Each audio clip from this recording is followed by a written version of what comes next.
All right, so this is for those that are at home on Thursday. You can get beginning on Friday right now, but basically I want you to get through 1 through 7 on lesson 9, okay?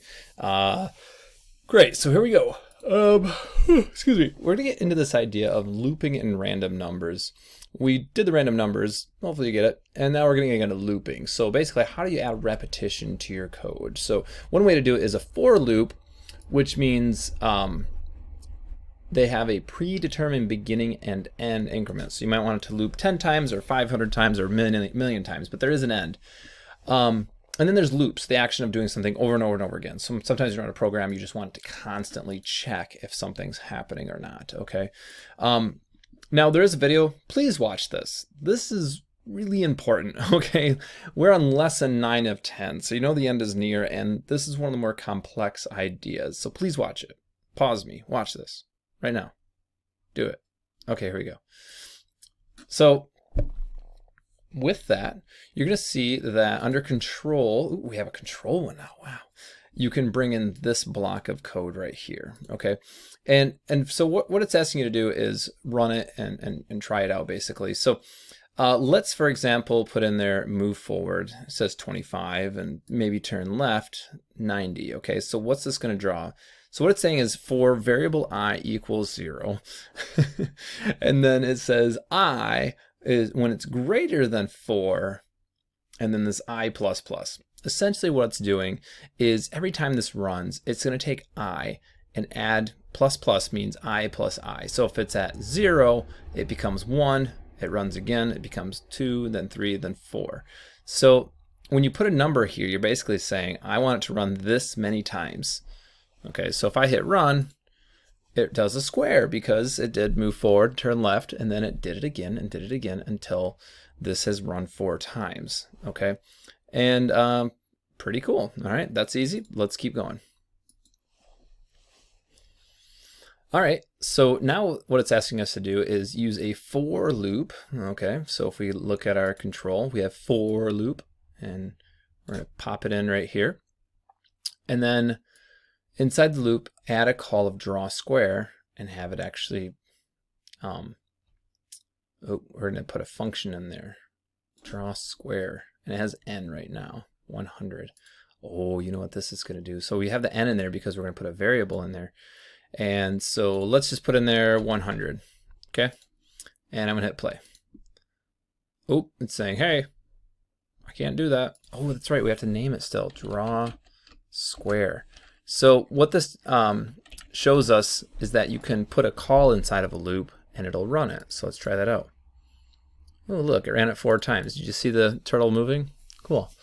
Now, what if we were fancy and we had it turn just a little bit instead too?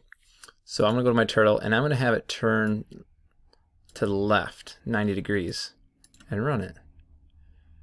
Oh, that's cool. It's drawing 4 of them because every time it draws a square, it then turns left. What if we do a smaller number, like, I don't know, 7? We could run it. Ooh, fancy, fancy.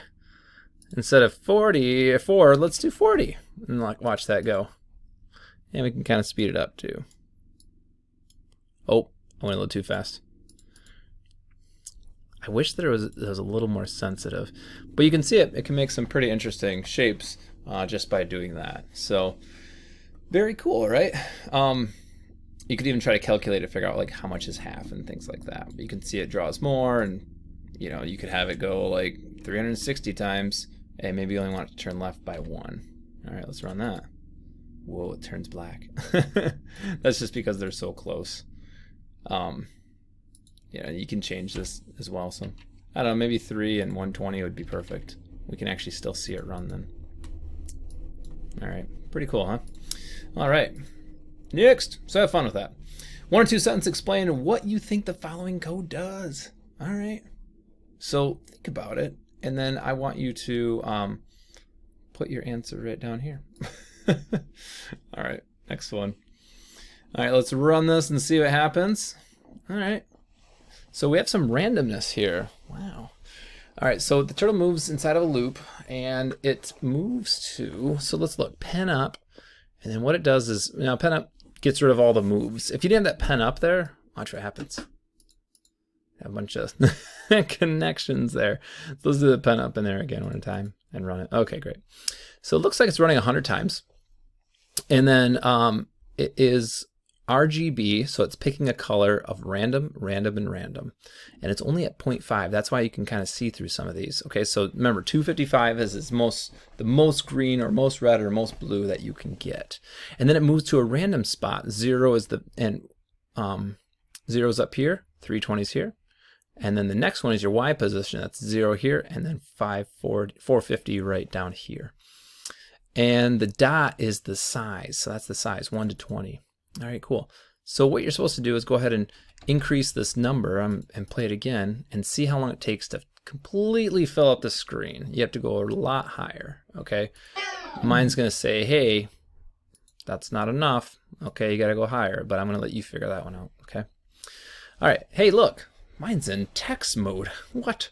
You can hit show blocks, but don't be afraid to look at this where it's not showing blocks though. So later on you may want to use it. Okay, so I'm going to actually increase this to 5,000 because I think it's really going to probably take a ton to fill it up. Maybe not quite that many. And it wants us to add a loop for the semi-transparent white dots until it's erased. Cool. So that means I can do another, I'm going to let you figure this out now. So maybe pause it and try it out. But basically we have it colored. Now we want it to turn it to white again. All right. All right. So I'm going to put in another loop in here. And I'm going to run it 5,000 times as well. And basically I'm going to do the same thing we did here.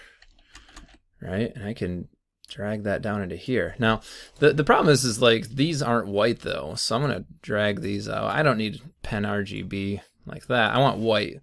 So what's white? It's 255 across the board. You could choose the color as well, but the more important thing is that I have that 0.5 in there to make it transparent. So let's just run it at 100 just so you can see it happen. So it's going to fill in and then it's going to start doing white. So let's do 1,000 now. So it's filling in and then it's going to disappear. So I'm going to put 5,000 on that one as well. And run it again. And look, it erases it too. So yeah. Colors it on this loop erases it. So you can do and undo those things. All right. All right. And our list goes 1 through 7. So I want you to play around with that. And then when you're done with that, you can stop here. Okay. You don't have to go any further. It's really important that you understand these loops though. So play around with it, please. Okay. And then we will finish this. This one gets it's a little more involved. So have fun with this loop. One thing I would encourage you to do is, you know, going back to like this one, for example, that had the square that would draw. And what I want you to do is hit this remix button. All right. What you could do is, here, you get lots of other ones available to you as well. And you could just do some crazy stuff, like add some, not just a draw square, but what if we have another function in there for, I don't know, maybe you wanted to put dots in here too, and like you could just kind of have some fun with it. Okay. But yeah, that's it for now, guys. So get through lesson 9, bubbles 1 through 7. See ya.